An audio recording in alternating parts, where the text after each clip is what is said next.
नमस्कार दोस्तों, हम आज एक ऐसे मामले पर चर्चा करने वाले हैं जिसकी चर्चा हिंदुस्तान के घर घर में हो रही है। कुछ लोग इसका रील बना रहे हैं और कुछ लोग इसको सोशल मीडिया पे अलग अलग पोस्ट कर रहे हैं। जी हाँ दोस्तों, हम बात कर रहे हैं एसडीएम ज्योति मौर्य और उनके पति आलोक मौर्य की। इस मामले में मैं अपनी कोई राय रखने से पहले इस मामले में अब तक जो भी कुछ हुआ उस मामले की चलिए हम जानकारी आपको देने की कोशिश करते हैं। प्रयागराज के ज्योति मौर्य और आलोक मौर्य की शादी 2010 में हुई। उस वक्त आलोक मौर्य पंचायती राज में सफाई कर्मचारी थे और उनकी पत्नी ज्योति मौर्य अधिकारी बनने का सपना देख रही थी। आलोक का कहना है कि हैसियत न होने के कारण हमने अपनी पत्नी को मजदूरी करके और उधार करके उनको पढ़ाया और उनकी पत्नी ज्योति मौर्य ने भी बहुत मेहनत की और 2016 में पीसीएस का पेपर क्लियर करके उन्होंने एसडीएम के पद पे नियुक्त हो गई। और वहीं आलोक का कहना था कि एसडीएम बनते ही ज्योति मौर्य का रवैया थोड़ा सा बदल गया और उनको कुछ नीची नज़र से देखने लगी।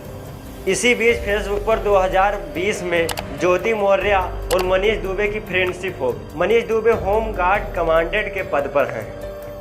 यही नहीं, आलोक का ये भी कहना है कि जब मुझे मनीष के बारे में पता लगा तब ज्योति भड़क गई और आलोक के परिवार को गाली देने लगी और अपने बेटे को लेकर अपने इनके परिवार से दूर कहीं रहने के लिए चली गई। और आलोक का ये भी कहना है कि मुझे अपने बेटे से भी नहीं मिलने दे रही है और अपनी पद का इस्तेमाल करके मुझे नौकरी से निकलवाने की कोशिश कर रही है और मेरे परिवार के ऊपर दहेज का केस करवा दिया है। और यही सब आलोक ने मीडिया के सामने रो कर बताया और तभी से हमदर्दी का पूरा सैलाब उमड़ पड़ा आलोक के ऊपर।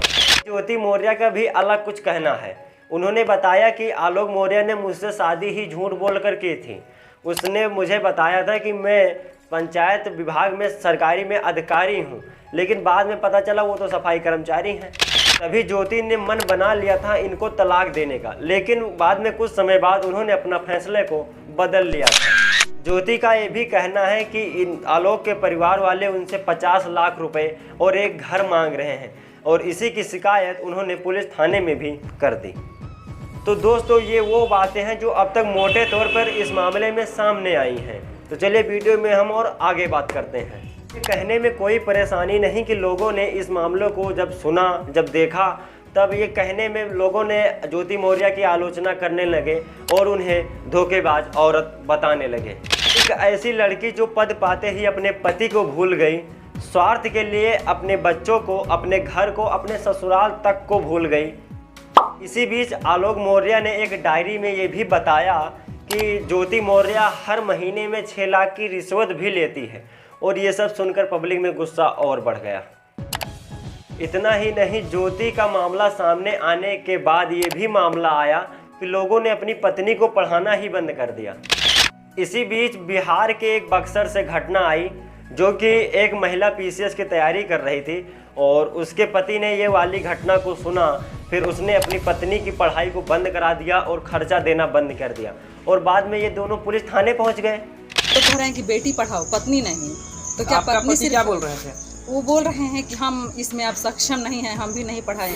पत्नी को पढ़ना है, पत्नी तो पढ़ेंगी, पत्नी को तो शुरू से पढ़ा, लेकिन हम अर्थ देने के सक्षम नहीं है। अर्थ की जो पढ़ाई का मतलब स्टॉप हो जाएगा, पढ़ाई स्टॉपेज होगा।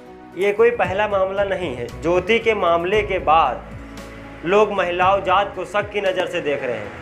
कुछ ऐसे भी लोग हैं जो महिला जात को ही स्वार्थी बता रहे हैं। ये उठ रहा है कि हम लोगों को इस मामलों को कैसे देखना चाहिए और कुछ भी कहने से पहले किस बातों का ध्यान रखना चाहिए। इसमें कोई दो राय नहीं है कि किसी इंसान ने या दूसरे इंसान को कामयाब कराने के लिए अपनी पूरी जी जान लगा दी हो और बाद में वो उसे छोड़ दे, वो उसे भूल जाए, ये कहीं जस्टिफाई नहीं होता। लेकिन यह तो एक इंसान की फितरत है। ऐसी एक पत्नी भी कर सकती है और बेटा भी कर सकता है। अगर एक आदमी अपनी पत्नी को लिखाता है, पढ़ाता है और पत्नी कामयाब होने के बाद पति को अगर छोड़ देती है तो ये दरअसल गलत है। अगर ये गलत है तो ये भी गलत है कि जो लोग कामयाब होने के बाद अपने माता पिता को भूल जाते हैं। इस वीडियो को जितने भी लोग देख रहे हो, मैं उनसे एक बात पूछना चाहता हूँ कि उन्होंने अपने जीवन में कुछ ऐसा नहीं देखा कि लड़के लोग कामयाब होने के बाद अपने माता पिता को उस हाल में छोड़ के चले जाते हैं जहाँ उनको छोड़ के नहीं जाना चाहिए था। मौर्य का तो ये पहला मामला आया है, लेकिन मर्दों की बेवफाई और धोखेबाजी से तो पूरा का पूरा इतिहास भरा पड़ा है। अब कुछ दिन पहले एक घटना आई थी कि अपनी पत्नी ने अपने पति की बेवफाई से अपने बच्चों समेत ट्रेन के आगे कूदकर जान दे दी। न जाने ऐसे कितने मामले हैं कि औरत को मोटे व सांवले होने पर उनके पति ने उनको छोड़ दिया। बीवी घर पर रहकर बच्चों को संभालती है और खाना बनाती है और पूरा घर चलाता है, और यही मर्द लोग मौका मिलते ही बाहर ना जाने कितने अफेयर कर लेते हैं।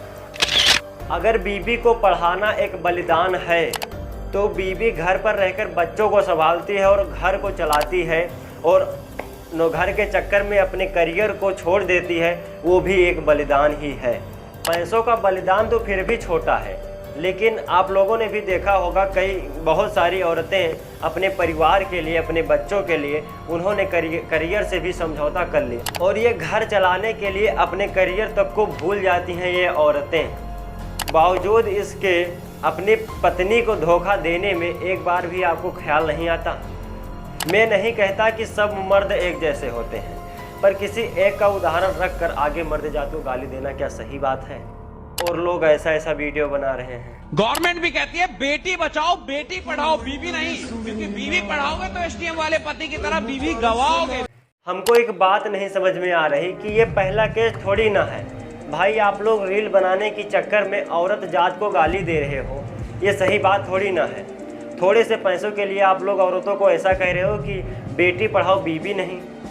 आप लोग बॉलीवुड के कुछ ऐसे भी हीरो को पसंद करते होंगे जिनकी 2-2 शादियां हुई हैं, क्या आप लोग उनको गाली नहीं दे सकते? आप लोग उनको इस काम के लिए क्या उनकी फिल्में बाइकाट नहीं हो सकती? आप लोग हमें ये बताओ, नीचे कमेंट करके बताओ कि क्या एक पत्नी के 2-2 पति हुए हैं? अब बॉलीवुड में कहीं पर भी देख लीजिए, बड़े सेलिब्रिटीज़ को देख लीजिए कि एक औरत के 2-2 पति हुए हैं। अगर आपको पता है तो नीचे कमेंट कीजिए। भाई अगर उसी काम को पति करे तो सही और औरत करे तो गलत कैसे हुआ? भाई आप जितने भी लोग रील बना रहे हो, मैं आपसे विनती करता हूँ प्लीज़ औरत जात को गाली देना बंद करो। एक ज्योति मौर्य का केस आ गया, उसके उदाहरण लेकर आप लोग पूरी के पूरे औरत जात को गाली दे रहे हो, ये अच्छी बात नहीं है। और साथ ही साथ दोस्तों मैं एक विनती करता हूँ, आप इस वीडियो को ज़्यादा से ज़्यादा शेयर कीजिए, जो ये लोग रील बना रहे हैं औरत जात को गाली दे रहे हैं उन तक ये वीडियो को पहुँचाइए। वो आज से इस रील को बनाना बंद कीजिए और औरत जात को गाली देना बंद कीजिए। तो दोस्तों हमारा वीडियो कैसा लगा? एक छोटा सा आप लोगों से सपोर्ट चाहिए था। अगर चैनल पे नहीं हो तो सब्सक्राइब कर लीजिएगा। और मेरा नाम है आदित्य चतुर्वेदी, आप लोग तो जानते ही हो। और प्लीज़ लाइक एंड कमेंट करना ना भूलिएगा। तो मिलते हैं नेक्स्ट वीडियो में। जय हिंद, वंदे मातरम।